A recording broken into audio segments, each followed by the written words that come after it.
Good morning, everybody. Welcome to this morning's Governance for Schools webinar on Headteacher Appraisal. My name is Linda Waghorn, and the most important thing on this screen that you need to be aware of is that I am currently a Chair of Governors working with a school and pupils and a head teacher, and this will be something that is a live issue in our school all the way through the year. The other things on this slide are things that I do, but the most important thing to you as governors or as members of an academy, trust or local governing board is that I share that reality of doing this role on a weekly basis. So for some of you joining today's session, you'll be wanting to have an overview of what that statutory framework for head teacher appraisal is all about. And some of you will have an interest from that very strategic point of view. You may not be yourself on a head teacher appraisal committee, but you have an interest in how the process works. So we will make sure that we cover some of that material so that you understand that. Others of you will actually be the doers, be part of that head teacher appraisal committee, either in a maintained school, in an academy trust, or at a level in a local academy committee. And for that, we will be looking at good practice. How does that work for you? What does that look like, particularly around accessing external support to help you in that role? And then we'll have a little look at appraisal objectives and where our ideas and our thinking might be assisted by some of the materials and guidance that is available. At the bottom of the screen, there will be an opportunity for you to ask questions as we go along, and they will appear at the bottom of my screen if you type those in. If you want to ask a question by using your microphone, then there's a little hands up button that you can use, and that hands up button will allow us to see that you have you want to raise a question, and we can then open your mic so that you can ask that question in front of everyone else. So that is the way that we'll work through the system today. For those of you that have joined us before, you will be aware of that. That's the way that we've worked in the past. But please feel free to ask a question at any time by either of those methods. And I'm supported today by Steve Barker, who has led the last webinar, and he delivered this similar presentation to a group of governors yesterday evening. And some of the questions that you might have may well be some that were shared in common with that group. So moving on to the start of the presentation itself, the first thing that we need to understand as governors is, and I'm using that term collectively, no matter whether you serve in an academy or in a maintained school, I'm going to use the word governors throughout the process. If you've got a specific question about how that relates to you, please ask that. But the important thing to understand here that appraisal isn't something that we do as a once a year activity. We don't just turn up at the appraisal committee meeting, have that period of time with the head and then disappear. It is a whole process that is spread across the entire year. And the next slide will show you how that might look. And again, this has to be context related. So this may not be your school or academy's way of doing it exactly, but you should be able to recognise some key aspects in this cycle. And we are at that stage where that blue part of the early autumn term review meeting will be, and the preparation for the review and objective setting will be the activities that are most likely to have brought you to this webinar this morning, because this is the time of year where we're thinking of how this works. Your clerk may have set the date of these meetings to take place, and your head and your external advisor may have been given those dates. So we're probably, for most of you, you are aware that that is an upcoming activity. However, as you can see from the rest of the cycle, there is, as in common with performance management of the rest of the staff in school, an opportunity, and I would say best practice, to review where you are at that mid-term, that's in the spring term, to have a review meeting to see where the objectives are in terms of progress. And indeed, we are looking here for a culture which shows that at any time of the year there can be a meeting called either by the appraisal committee or by the head teacher themselves. Of course, things change in a school. Things change in terms of the school itself and how things are progressing in terms of the objectives that have been set in the school development plan, and it may need some review in terms of whether these objectives were realistic in the light of emerging information, or indeed personal circumstances may change which require a meeting to be called. So this is a continual process, as performance management is for all staff, that at any time we are clear that there will be no surprises at any of these meetings, because we've had a continual professional dialogue and we've made that available to all parties involved. Now, thinking first of all about all schools in common, the statutory framework is set out in an instrument, and although this applies as a must to maintain schools, this is good practice guidance to all schools in England. So the statutory regulations, as you'll see, go back to 2012. And if we look at the next slide, we'll see that the two requirements that are the important ones for us to take on board here is that any board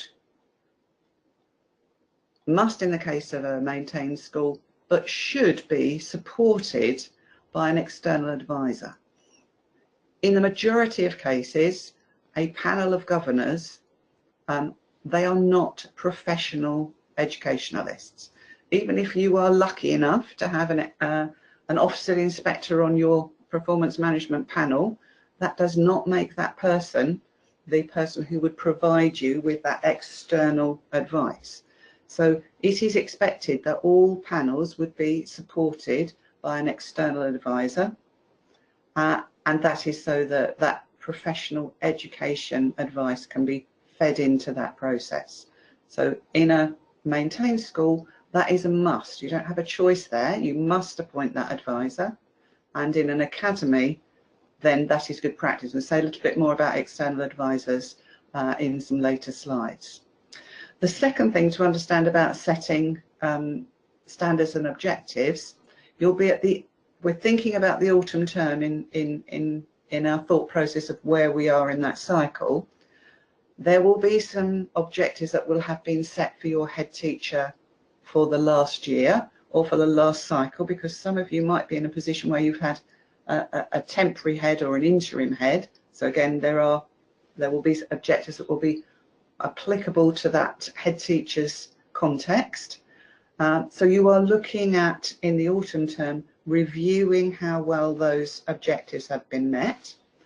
And you will also be looking at setting new objectives for the following cycle.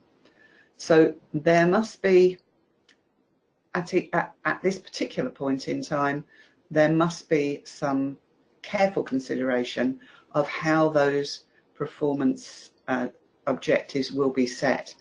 And again, there is a must in here for maintained schools. So let's have a look at each of those areas in a little bit more detail. In 2015, the National Standards of Excellence for Head Teachers was published. It replaced an earlier document with a similar set of guidelines, but this looked quite different from that. So we're moving to a less prescriptive and a more flexible context-related way of doing things. And in this document, it's set out over 4 main areas, and it gives some thought suggestions of areas of excellence. For example, it might say For a new head teacher, it might be applicable to think about the first area, which talks about qualities and knowledge.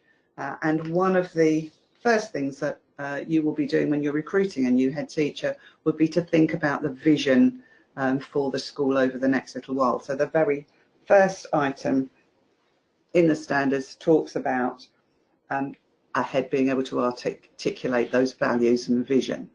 So in each of the 4 areas, there are some suggestions which give you an idea of where you might head in terms of setting an objective. They are not meant to be prescriptive. They are not meant to set up a job description or be imposed on a head teacher, but they are there for discussion. And in your role as governors, you may already have had some ideas around some of these suggestions that are there for further development. So they're discussion points rather than objectives or information. So those are the standards which are widely accepted for use with head teachers. It's the standards themselves are guidance, they're not mandatory. The regulations are mandatory in maintained schools, as I've said, and they are good practice in academies. So it may well be that your academy, the larger the academy, the more it has designed its own processes for managing performance management across the whole of its trust. And it may be that in your academy chain that all of your head teachers are performance or line managed by a central body. And so if you are a local academy committee, you may not have the same kind of role in head teacher appraisal as you would in a maintained school or a standalone academy. So you need to understand what it is that is in place in your local academy committee and look at the scheme of delegation in terms of what your accountability or your part in that practice is. So it may be reduced in terms to a member of your local committee being on that panel, or it may be that you've been delegated a much greater say in the process, which looks very much like the process that's being outlined in this presentation. But however that is done, subject to Ofsted inspection, inspectors will consider whether governors at every level performance manage that head teacher robustly. So even if you have a very reduced role in a local academy committee, is it as robust as that process allows? If you are the committee or you're a member of that committee, are you managing this process with knowledge? So have you developed your knowledge and have you undertaken some training to understand what it is you need to do, and are you carrying this out robustly? So if you are thinking to yourself at the moment, I am a member of this committee, I'm not really sure what training I should have been on, I'm not sure what's available, then there are some things that you can do in order to prepare yourself. Your school will have an appraisal policy, will have a pay policy. Those are the things that you've decided in your organisation are the rules for your organisation. You need to familiarise yourself with those. You need to familiarise yourself with the scheme of delegation to make sure that you understand what you're required to do. And in maintained schools, you need to read that guidance that suggests that the process is worked through in accordance with the regulations. So moving on, we're going to look a little bit at the role of the external advisor. So as we've already established, this is statutory for those governors in maintained schools. We have a very little guidance about exactly what that should look like. And it is clear from the regulations, we've just looked at those, that the external advisor should be appointed by the head teacher appraisal panel. Now, in practice, this possibly is happening by habit, and that isn't necessarily a bad thing, but the reverse is also true. It isn't necessarily the best option for your school. So it's often assumed in maintained schools that it will be the local authority consultant that's attached to your school, and in the best cases that is often a very good person to do that role because they understand the context of your school, they've built a relationship with your head teacher, and they understand your school data. But sorry, Stevie's just nodding at me furiously, so he obviously has a comment to make. Apologies, Linda. I'm sitting here and gnawing my nails, wanting to say something. This came up at the session, as Linda mentioned, I delivered last night, and one of the responses I made to a question was that in many local authorities now, and of course this cuts across all schools and academies, free schools, etc., this is a traded service. So this is a service that schools are buying in maintained schools mainly as a response to funding cutbacks, etc. But if it's a service your school is buying in, you're the customer.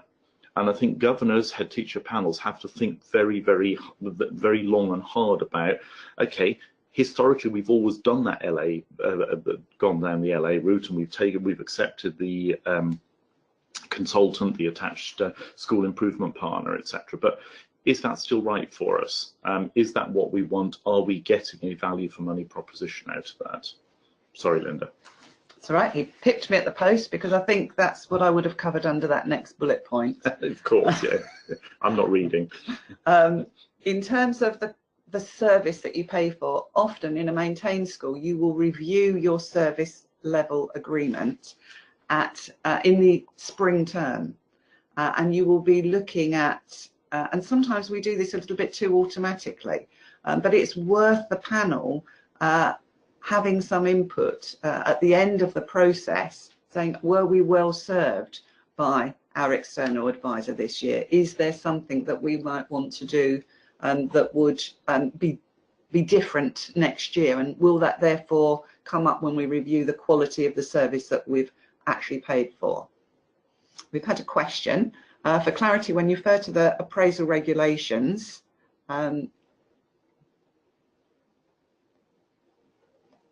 what are you referring? So thinking back to the regulations for appraisal that I mentioned earlier in the presentation, that's the 2012 regulations, and particularly those two bullet points that we picked up.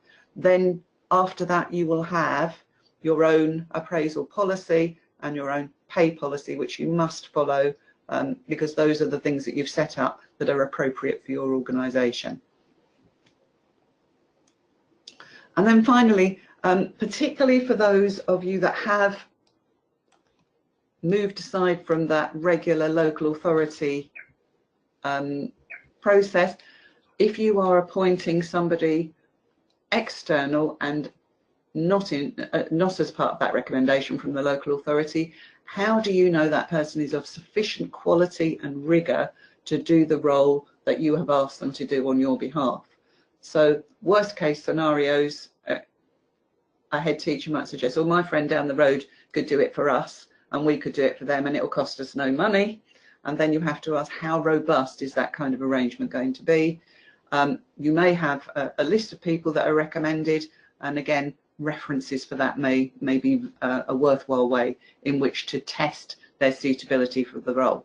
And of course, don't tie yourself into something for a long period of time, because you would want to evaluate and reflect upon whether that was value for money. So another question from Louise, is it mandatory for local authority schools to have an external advisor? Let me just check that I've got all of that. In the context of traded services, does this mean schools can shop around for the external advisor, or that actually the process can do without it now? No, it's a must in maintained schools. You must have an external advisor. Now, in terms of academies, you leave yourself open to criticism if you don't have some kind of professional educational support in that role. Now, in the larger mats, you may gain that from further up the mat chain, and it may be of sufficient rigour and very suitable. However, you have to be careful that you don't do this as a panel with completely no educational professional support. That would be a mistake. And remember, best practice, although it says academies are free to choose, it's got to be better than following the best practice.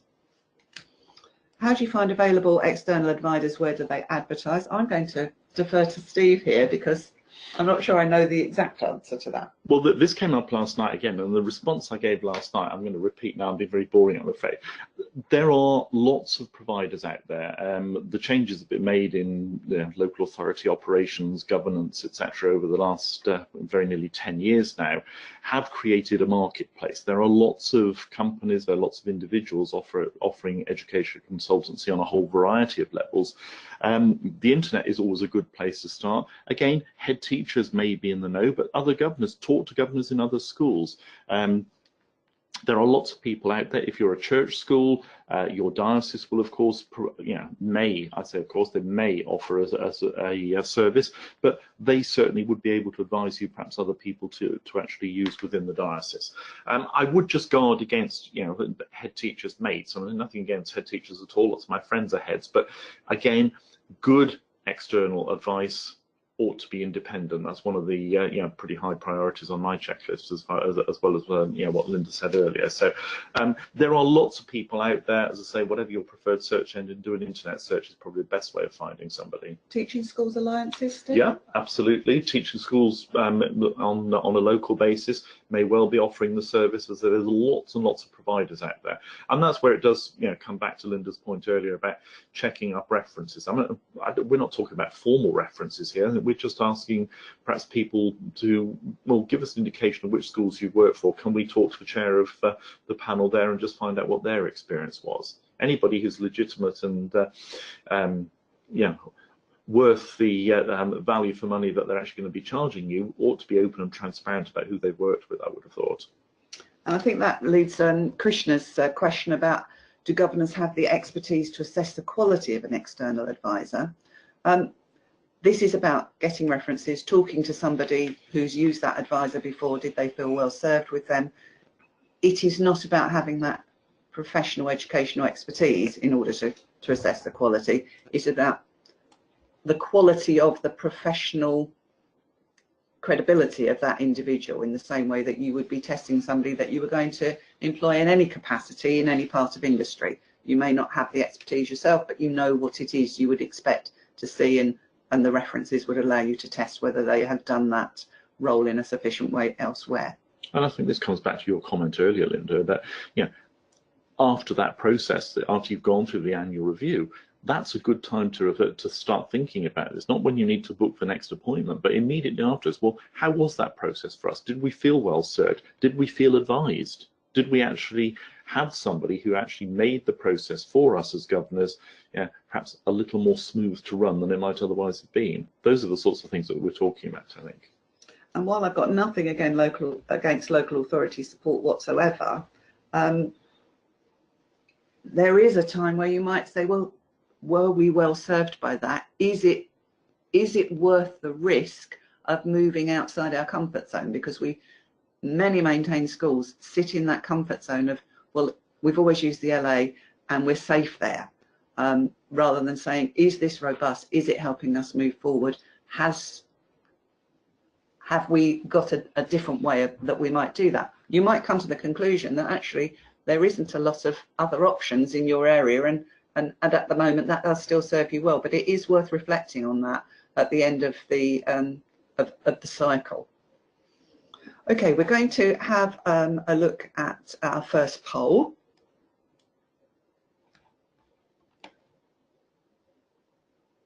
And the question is, who appoints the head teacher appraisal, the external advisor? And in your school, we're thinking about particularly.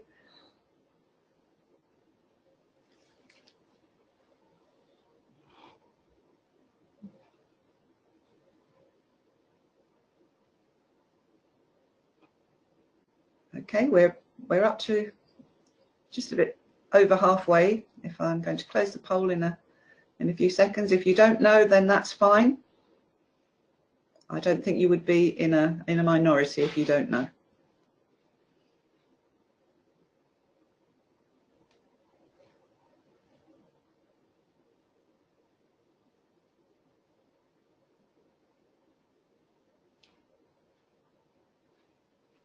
Okay, I'm going to close the poll now.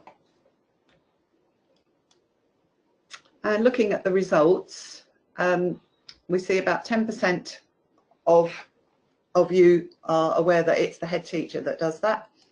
Actually, I'm quite pleased that it's only 10% because I could have expected that might have been showing higher. 50% governor panel, and if you're applying that rigour that we've already talked about, then I'm really pleased to see 50% of you have already achieved that that level of trust and partnership in order to do that work. 10% the multi-academy trust, I think that's a fair reflection on the size of the trust that would have that availability, and about 30% of you don't know. And again, that's not an unexpected result. The question I would throw out for those of you that don't know is to have a look and find out how does it work in your school. It may be that you're new to the panel and this is all a little bit of a new area, and as yet you're still developing your understanding of what happens on the ground at your school. So a few questions that have come up as a result of that. Is this a bit like an audit? Should you regularly review your auditors? So bad idea to keep the same auditors for many years. I think that's absolutely spot on, Louise. It is entirely like that, that the relationship can get cosy, not with any intention. I think sometimes chairs can get a bit cosy with their head teachers over a period of years. So it's the same idea that you do keep it fresh, you do keep it robust, you do keep it focused on improving the school, moving the school forward. Krishna, when we say external advisory, can this be more than one individual? That's a really interesting question because I haven't come across that before. Of course, in a multi-academy trust, they can put in a process which they believe meets their needs. So indeed it could be. There isn't a rule that says it has to be just one, but it has to be at least one. Yeah. So I'm guessing that's probably the answer there. More of a statement rather than a question, but I've chaired the Headteacher Appraisal panel for 2 years now, taken over from somebody else, and never seen or used an external advisor. Well, if that is a maintained school, then I think you need to go back and put the regulations in front of your head teacher and say, we are not doing a good job as a governing board if we are not using an external advisor. We are not serving you well. Comment, not a question. I feel this is one of the many activities we conduct as governors which allows us to bring our other work experiences to bear. Absolutely. Head teacher responsible for the appointment? Well, no. I think we've already established it's the governing body that is responsible for the appointment. With the local authority package, that's something that the governing body as a whole does usually in the spring. If you're choosing an external advisor and you're paying for it as a separate piece of work, then it is that panel that would have that delegated responsibility. I mean, I think it may well be that head teachers do a lot of the legwork in identifying. Yes. I think we would question that, but it should still be a head teacher recommendation to the panel. I work in a local authority and we recommend schools change their external advisor every 3 years. And that certainly was my experience as a head of service somewhere else. So it's a good policy that works well across a range of different services. In terms of our professional practice in business, that we do think, as indeed Louise suggested, with auditors changing every 3 years. So that's not a poor model at all. Okay, I'm going to move on. I think we've picked up all of the questions from the poll, but we're looking now a little bit at unpicking some of the myths. Some of them we've already covered. Head teacher decides the advisor, and as Steve said, that is often about giving some suggestions and the rationale behind those suggestions, and the panel working with that group. There is a myth that the panel's got to meet with the advisor before the formal review and objective setting meeting. That isn't true. Again, this historically may have happened in the past when actually often in a maintained school, sort of free service that the local authority provided, and it tied very much in with your school improvement partner.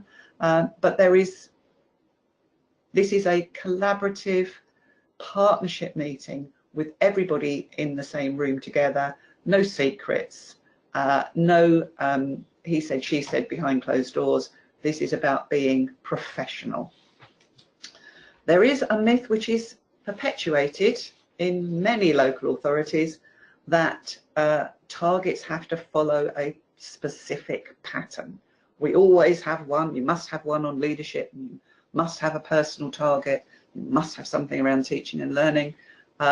As we saw before, it is about improving the school, and so that is a myth.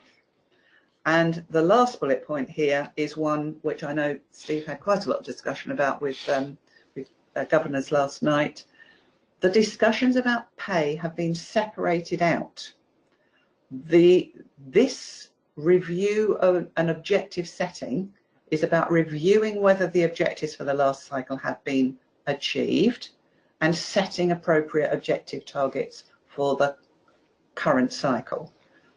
The panel reach a conclusion about the recommendation they will make to the pay committee on progression for teachers' pay. It is not a discussion of pay. That's an inappropriate forum for a discussion on pay, and it can be introduced by either the advisor or the head teacher, but those discussions are clearly limited here to the review and the setting of objectives. And no matter what the advisor wants to tell you about that, they can advise, but it is not the correct arena for those decisions. Those decisions, they make a recommendation, the decision is made at the pay committee. If the school budget is tight and the governing body say they can't afford to appoint an external advisor, what advice do you have?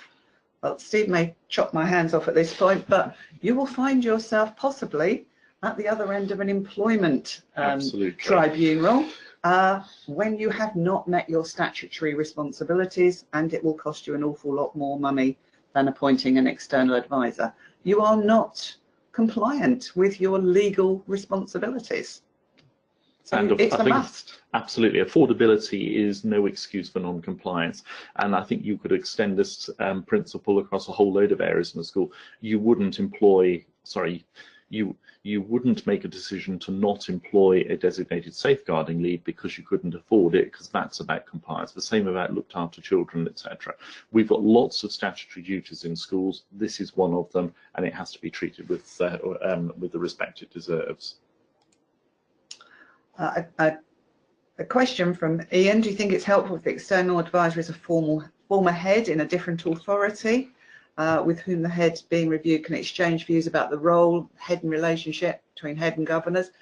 Again, there's not a no to this question. It's about testing the robustness of this this opportunity. Certainly, if the heads are not closely associated and the relationship is not one that could be deemed cosy, it could be a really helpful approach. So certainly not a no. Test the robustness of that process. Sometimes former heads haven't been a head for quite a long time. I don't want to be rude to anybody who might have been a former head, but sometimes their ability to judge the effectiveness of current practice declines over time when they've been away from the coalface, so to speak. So again, it's about testing how appropriate that is.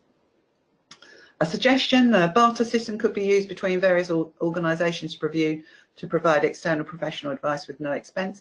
Absolutely, there is a way of doing that. Most schools are part of some kind of collaborative arrangements, and again, there might be a type of agreement that would mean it isn't always the same person, but it moves around that group of people, and over a period of time they might want to reflect as a group whether they're still robust in the way in which they operate. But certainly we're looking at innovative ways to ensure that we are both compliant and effective, and those are the two things that we want to understand.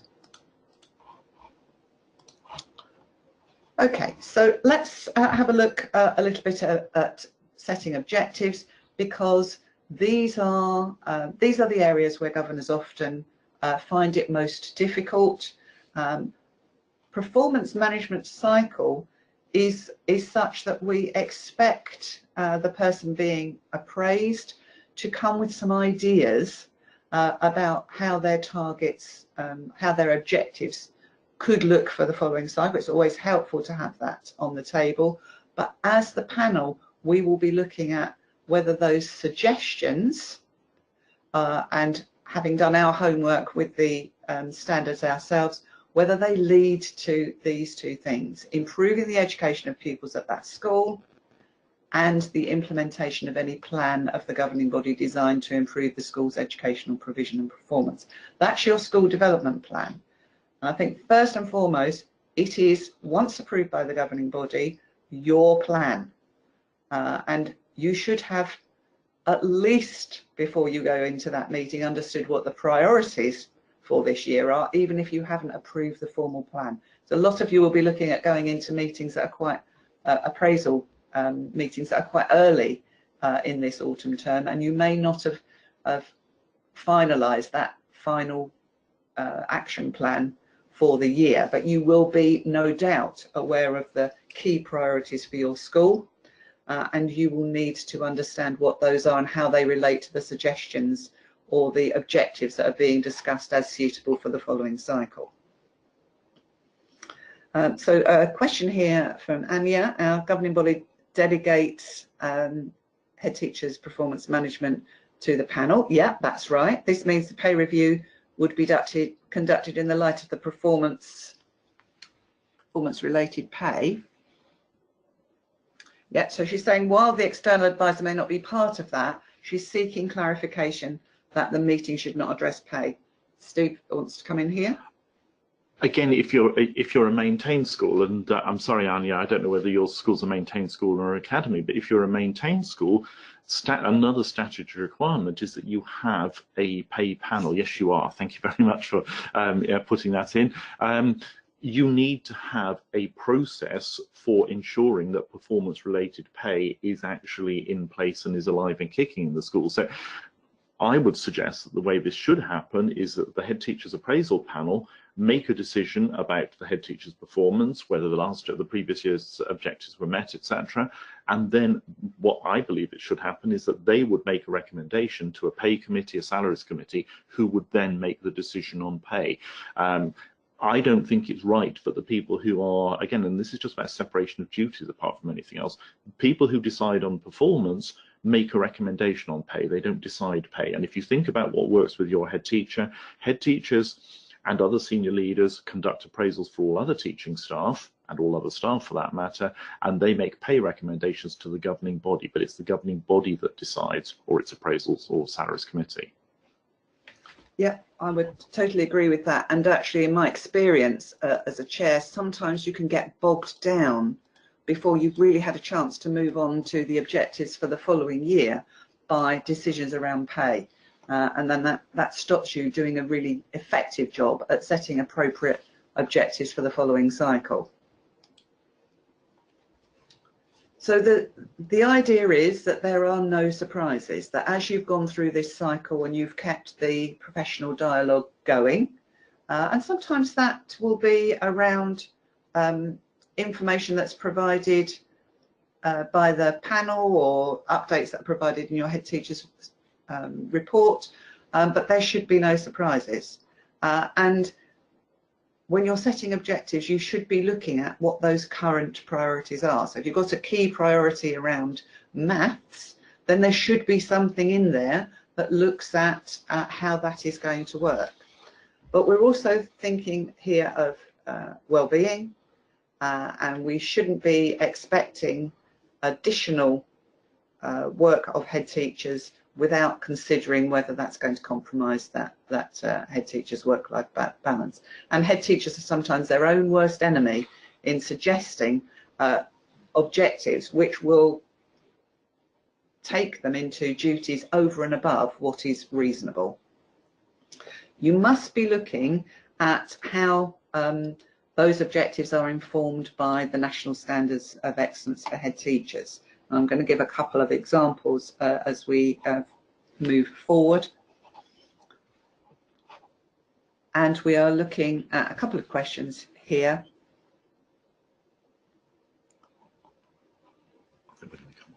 Yeah, we're going to come on to that, a question by John, and also there was a previous question which was raised around smart targets, and absolutely I knew that was coming up. For those of you that don't understand or haven't come across that term, and I'm sure majority probably have, but we're looking at objectives that are specific, so we're really clear, because remember, next year's panel are going to have to look at whether these objectives have been met. So we need to make sure that we set the trail up for them to do an effective job. So they need to be specific. We need to include how those are going to be measured. We need to have thought that they are both attainable and realistic, given our context, and we need to make sure they're time bound, so that they have those elements which allows that evidence trail to build through the year and allows the following year's panel to make decisions based on a good set of objectives.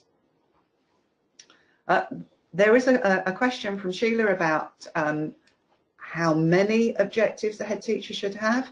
And again, that there is little guidance on what this should be, but clearly if you were setting 10, you would think that was ridiculous. If you were setting 1, you would think that's not robust. So 3 or 4 seems to be the kind of standard, but there isn't a prescription about that. How many key priorities have you got in your school development plan? What stage is your head teacher at in terms of their leadership? Are they a new head? Are you needing to think about CPD in a very different way from which you might think of a head teacher who's moving in towards their retirement? And they might have different things that you might need to build in. So it is about relating it back to your own context. And if you're part of a multi-academy trust, there may be some guidance and expectations from the Academy Trust Board. So there isn't a hard and fast rule about that. But again, it's about being reasonable, but also being robust. I think from my perspective as well, it's about saying that performance management or appraisal of head teachers is not about analysing every single aspect of their role. It's picking 1 or 2 areas which enable governors to get that assurance, which is what our role is all about, that head teachers are taking the school forward. So there'll be lots of other things that the head teachers are working on, they're doing anyway. Whether they are the focus for a specific objective isn't the issue here. It's about producing a set of objectives which give governors that overview of a certain number of perhaps those key performance indicators that tell us whether or not we've got effective leadership of our schools.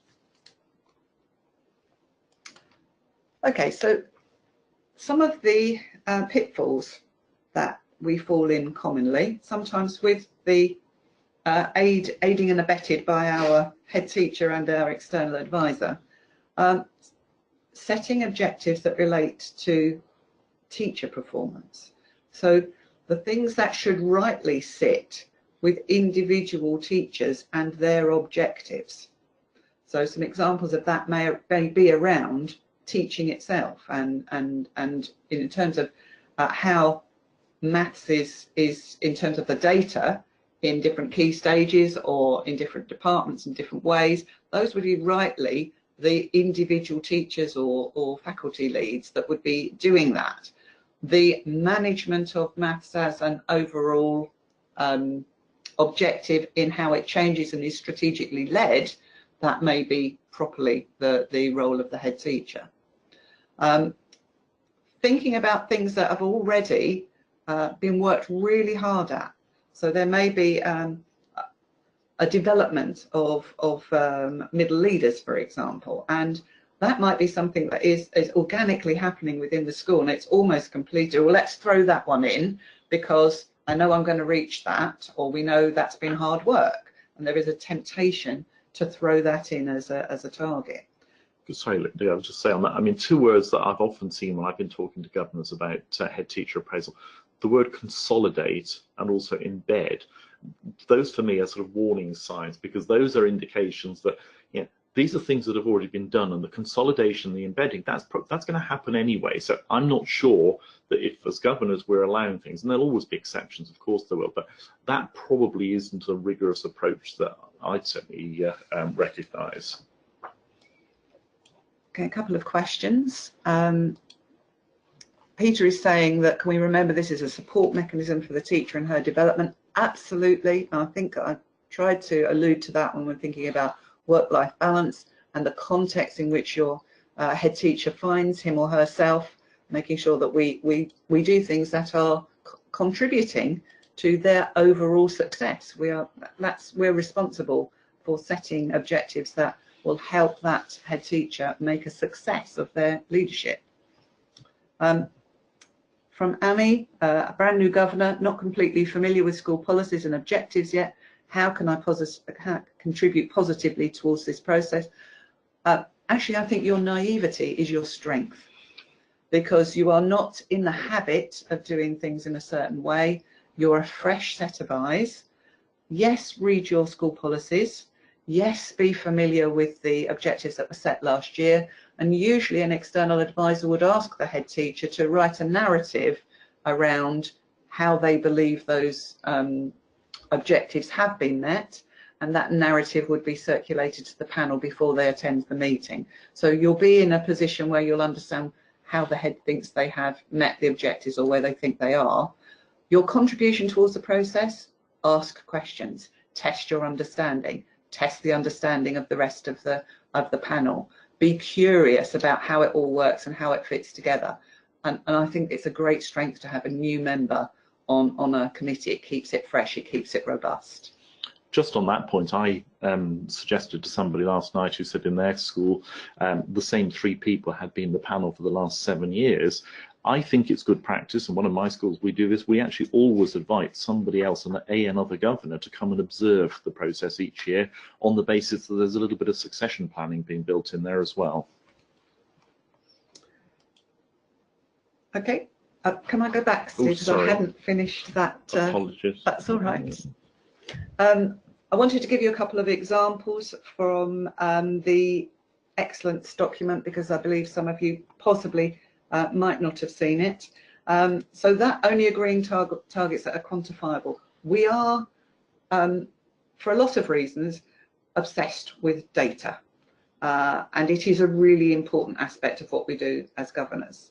But not all targets are absolutely data driven. So I wanted to give you an example. As I said, the excellence standards are set out over 4 domains, and the second of those is about pupils and staff, and the fourth one of those is, again, this is a discussion point. Excellent head teachers create an ethos within which establish an educational culture of open classrooms as a basis for sharing best practice within and between schools, drawing on and concluding relevant research and robust data analysis. So although it is reliant on having analysed data, how will you quantify that you've got this education culture of open classrooms? And this open classrooms culture is one where best practice is shared organically, so rather than being programmed in. So looking at how you make that into a smart target isn't necessarily all data driven.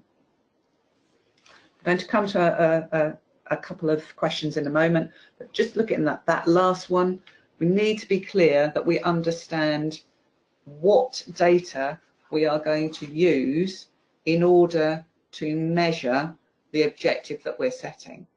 So if it isn't relevant to that individual or that particular objective, then we can't just throw in a whole range of data that we think strengthens our case of having worked hard.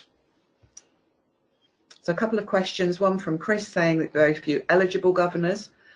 Associate members are not governors. I know that might come quite harsh to some associate members. If they have been on the panel previously as full governors, there's a little bit of a question of me there, why are they now only an associate? It may be because they are finishing their time with the governing body in some way. But if you're a maintained school, which suggests you are, associate members are not on academies, you could just possibly think about other people who are governors who could be developed, as Steve has suggested, or if you've got vacancies, maybe moving your associate member into a vacancy if they've got that experience that you absolutely need to have, so that they then become eligible. Sheila is saying that she agrees with the idea of a narrative as valuable to assess performance as well as the hard data. And I think we can't lose sight of some of the things that we're trying to do in schools that are valuable and important, but are not necessarily all about measuring. It's about how the narrative will allow us to do that. From a new governor, Stella, should the whole governing body not just the appraisal panel know what the head's objectives are? Well, again, I think this arises out of no surprises. If we're saying that they've got to be pupil progress related, they've got to be school improvement related, as governors you are agreeing what that school development plan looks like and what the priorities are. I hope that in most schools some anonymised objectives of teachers are shared with all governors so that they understand how that process is working. Some heads are quite happy to say, I'm quite happy for my my performance targets to be shared, at least the key priorities from those targets. And remember, there is going to be a report from this performance management committee that says they have exercised their duties correctly, and that could be some indication of where those are. But if you've got a very private objective around developing a head teacher, and we've had a few people that have mentioned that this is about that person being properly supported, that personal objective, if there is one, might remain exactly that, a personal objective. Patricia is saying, I don't quite understand the point on why head teacher objectives should not relate to teacher performance. Can you explain, please? I know, Steve, you had a couple of questions around that last night, didn't you? Yeah, and I think that the point for me here is that what I don't believe that we should be doing, and Linda and I had this conversation, is that set an objective for the head, which actually the head's really not going to do. They're just going to passport it to somebody else, i.e. the classroom teacher. So the example I used last night, just to clarify this to the governors I was talking to, was to say, well, if you've got something about, let's say, a primary example, improving boys' performance in writing, and therefore you want a target of 65%, for argument's sake, of boys achieving at the age-related expectation at the end of Key Stage 2 SATs next year. That might be a realistic target in terms of where you've come from. Well, that's fine, but I mean, I would challenge and say, well, what's the head actually going to do about it? Because they're not going to get in the classroom and teach. They're not going to assess the pupils. They're not going to set the curriculum. So it may well be about, you know, but for me, that's a teacher target, whereas the relevant one for a head teacher is about monitoring the quality of teaching to ensure that writing is given appropriate priority or something of that nature. It's just a question of thinking this through and saying, well, what's the head actually going to do on this? And are we measuring that bit? Exactly. Not the classroom bit. Another question, I'm not quite sure I'm going to pronounce your name correctly, Ode. Should I request the external advisor's report to the head teacher? If you're a member of the panel, usually what happens is the external advisor would ask the head to create a narrative on the objectives that were set from last year, and that narrative, so the objectives themselves, the narrative that the head teacher has filled in, would go to all panel members. So yes, if you're a member of the committee, the panel, you should see the report and you should see what it says. Okay, so we're moving on to the last of our polls, and this is around those head teacher excellence standards. Does or has your panel utilised these standards in the work that it's required to do?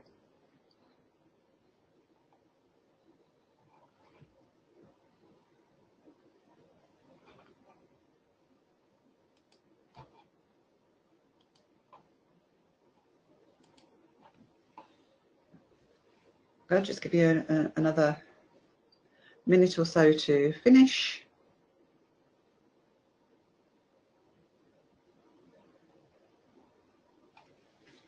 Okay, I'm going to close the poll now. And 27% of you are saying yes, that you utilise those, which is excellent. There's only a small very, very tiny percentage of you that say no, you don't use them. I don't know whether that's a conscious choice or an unconscious choice, but you might want to think about the reasons for that. Quarter of you are suggesting that you're going to suggest that you do utilise those, and almost half of you don't know. So that is a document that I suggest that for those of you that haven't utilised it, haven't seen it before, it's easy reading, it's discussion points, and actually you'll probably see that the objectives that have been set from the previous cycle probably can be linked to some of the things that are already in there. Parav is saying, I'm new to the governor role. Is there any governor from group of governors to be a mentor to support in the future? Usually, as part of your induction process in a governing body, you could ask your chair for, or it could be included in your induction process, that there is a mentor to support you. Now, if you're a brand new governor and you're not part of this panel, but it is of something, it is a subject of which you have an interest, then you may well be looking at saying, as happens in Steve's governing body, is this something that I can attend as an observer to see how it works? Okay. So I'm going to open a few minutes of you to ask any questions that you haven't asked as you've gone along. And then we're at the end of the formal part of the webinar, so really this is just an opportunity for you to ask anything that hasn't come up.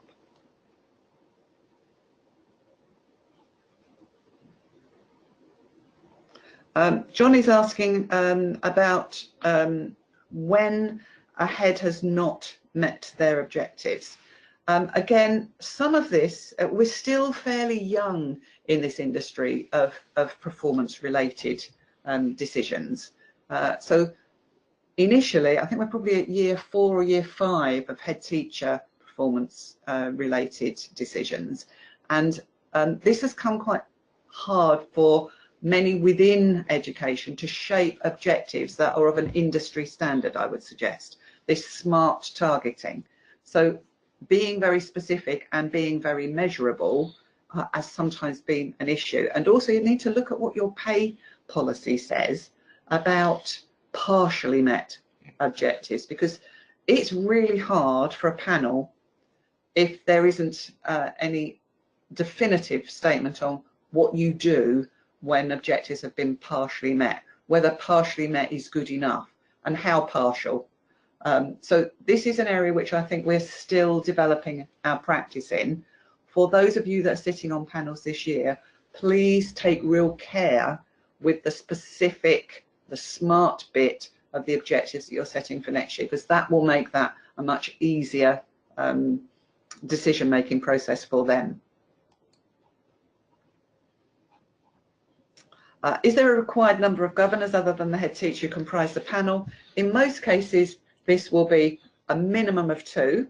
So you need to appoint 3 to make sure 2 actually turn up, because you can't go ahead with it if you've got less than 2. And in some church schools, they will require 5. So they may say that they would like that representation of their foundation body to be on a panel. So you might have a slightly larger panel. Again, if you're in an academy, you'll need to look at what they say in their terms, in their scheme of delegation, that you're required to do. You need to follow that. Just a point on that, if I may, Linda. If you are in a faith school or a school of religious character, as we're supposed to call them now, again, ensure that you are getting the correct, up-to-date relevant advice. The previous regulations, which were the 2006 regulations, stipulated that in schools of religious character, there needed to be a specific number of governors, and Linda's right, it was 5, because the majority of the governors on the Head Teachers Appraisal panel had to be foundation governors. That regulation does no longer exist, but a lot of people in schools of religious character are told it does. But again, make sure from a compliance perspective you actually understand what the regulations do say. And Annie, you've raised a really good point, which I possibly didn't make clear enough earlier on, but the mid-year review is an opportunity to reflect on progress to date and to adjust targets if they look like they're not going to be met for specific reasons.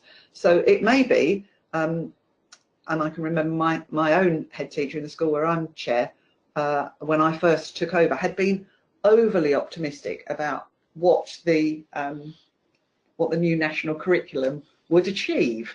And at mid-year we said, really, you've been a bit 100% meeting expected. It's probably unrealistic. We need to adjust that. Or head teachers may have specific personal problems or health problems, but we'll mean that as a realistic and responsible employer, we need to adjust those to make them achievable, because it's all about that achievable part of SMART targets. Couple of people, Andy and Anne, thank you very much. Very lovely comments about having got something from the session, and I hope for the rest of you that you also have found some elements of today's webinar that are helpful.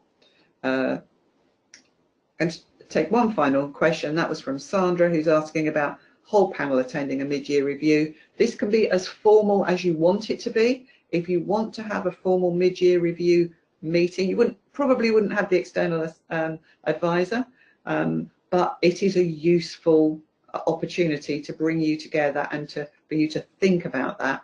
And I think a formal way of doing it is usually better than trying to do it in any other kind of way, because it often doesn't happen unless it's a formal process. For me, good practice would be to actually, when you have the annual meeting where the external advisor is present, to actually set the dates there and then for your review meetings throughout the year.